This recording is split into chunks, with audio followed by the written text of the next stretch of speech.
Você já viu um profissional degustando um vinho? Ficou impressionado ou tem dúvida sobre o que significa, o que ele procura naquele momento? Então, esse vídeo é para você.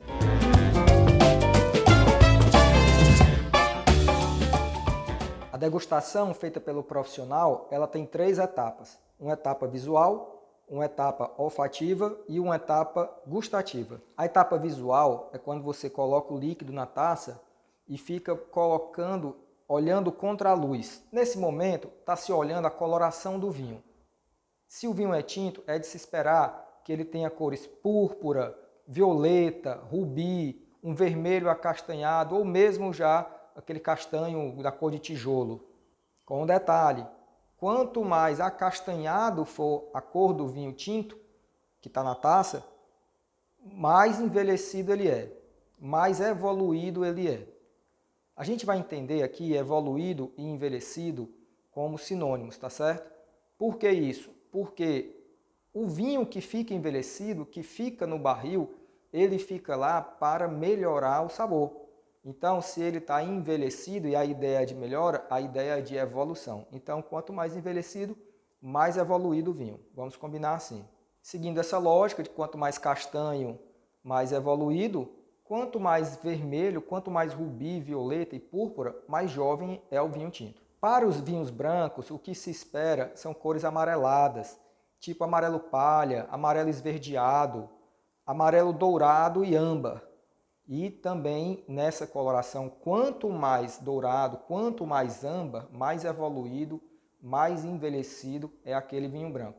De outro lado, quanto mais amarelo palha ou esverdeado, mais jovem é aquele vinho branco. Se você está olhando um vinho rosé, então o que se espera dele é que ele seja rosado, que seja cor de rosa, que seja cor de cereja, alaranjado ou mesmo um salmão. Nesse caso, se você encontrar algum vinho rosé envelhecido, que não é o comum, mas existe, quanto mais salmão, aquela cor, quanto mais salmão, mais envelhecido é aquele vinho. Uma dica boa para você reconhecer essa coloração é colocar a taça contra a luz, de preferência em um fundo branco. Se você tiver como fazer isso, vai melhorar a sua experiência, vai facilitar a sua experiência, para não contaminar a cor, né? Para não a cor do anteparo lá atrás não acabar lhe confundindo. Se o que você tem na taça é uma champanhe, então você vai observar as bolhas.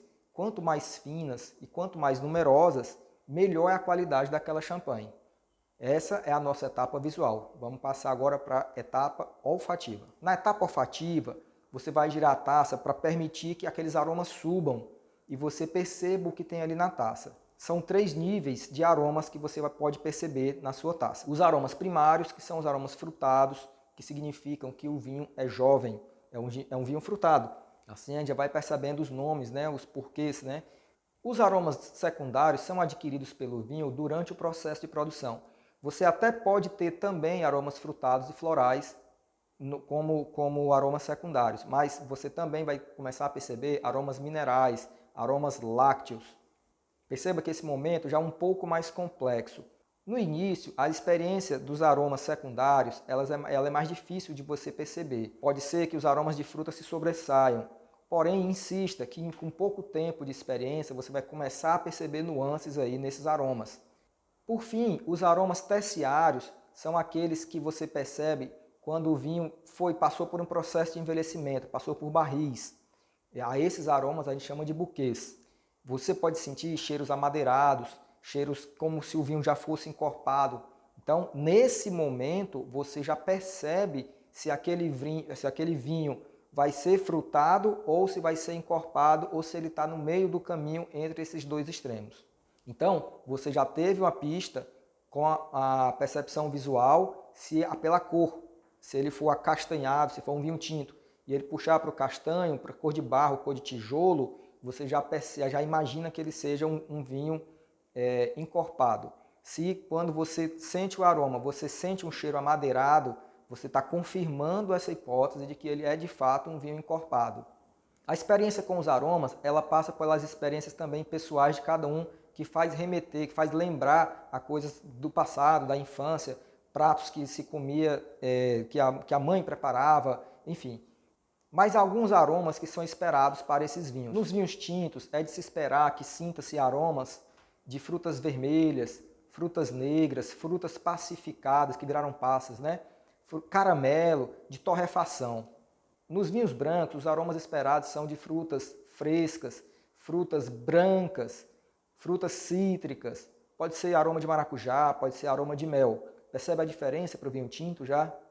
Então, assim você vai experimentando esses aromas e vai tentando decifrar o que está na taça antes de provar, mas já vai estimulando a sua imaginação para o próximo passo, que é, enfim, a degustação, a fase gustativa. Para a fase gustativa, é importante saber que a nossa língua percebe quatro tipos de sabores.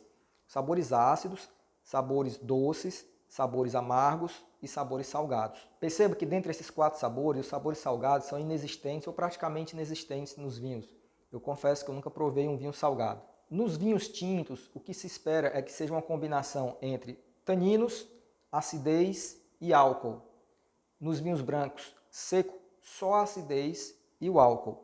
E nos vinhos brancos doces, além da acidez e do álcool, o sabor do açúcar, que não necessariamente foi açúcar que foi colocado na bebida, mas ele permaneceu após a produção daquela bebida, ele continuou com o sabor doce. Então, o que esperar dos vinhos tintos? Espera-se que os taninos, a acidez e o álcool estejam equilibrados no sabor. O que isso quer dizer? Que precisa ter o tanino vai permitir que aquele vinho envelheça.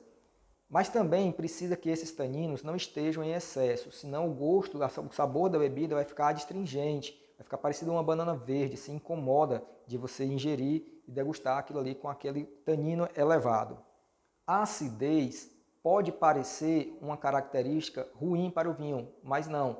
Ela precisa estar lá, porque em alguns momentos, assim que a língua entra em contato com a bebida, uma bebida ácida, ela tende a salivar. E esse processo vai fazer uma apuração do sabor melhor. Então é preciso que o vinho tenha alguma acidez. O álcool, ele é um elemento importante do vinho, resultante da fermentação, e não tem como não haver o álcool se você está falando de vinho, porque ele resulta da fermentação, ele resulta da produção do vinho. Mas, a exemplo da acidez e dos taninos, o álcool também tem que estar numa quantidade que se equilibre com os demais elementos.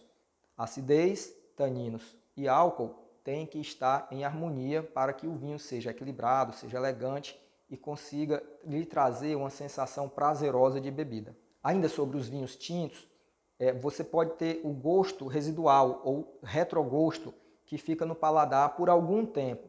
Quanto mais envelhecido, quanto mais evoluído for o vinho, maior esse tempo residual do sabor na sua boca, né? Maior esse gosto residual na sua boca.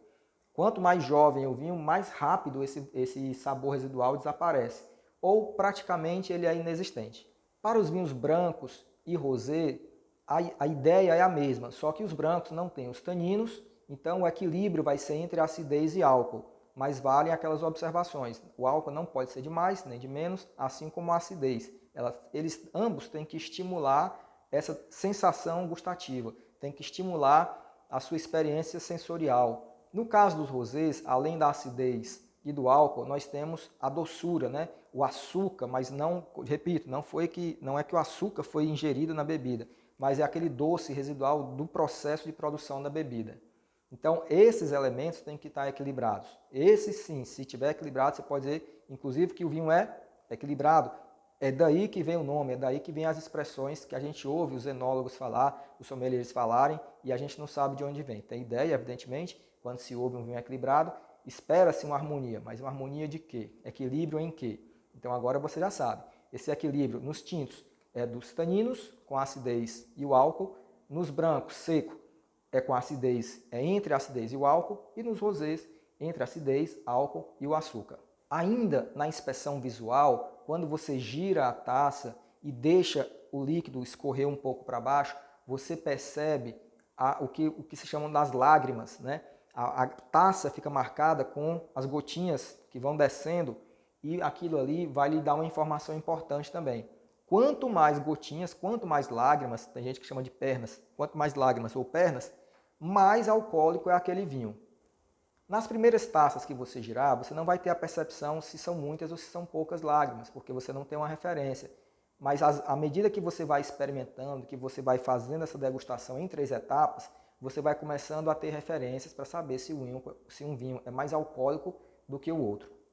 Então esse é o nosso vídeo de hoje, eu espero que vocês tenham gostado. E se você gostou do vídeo, deixe seu like e compartilha com seus amigos. Aproveita, se inscreve no canal e ativa o sininho, que toda quarta-feira a gente tem indicação de vinhos para você e toda sexta-feira tem conteúdo novo aqui no canal Primeiras Taças. Eu te aguardo para o próximo vídeo.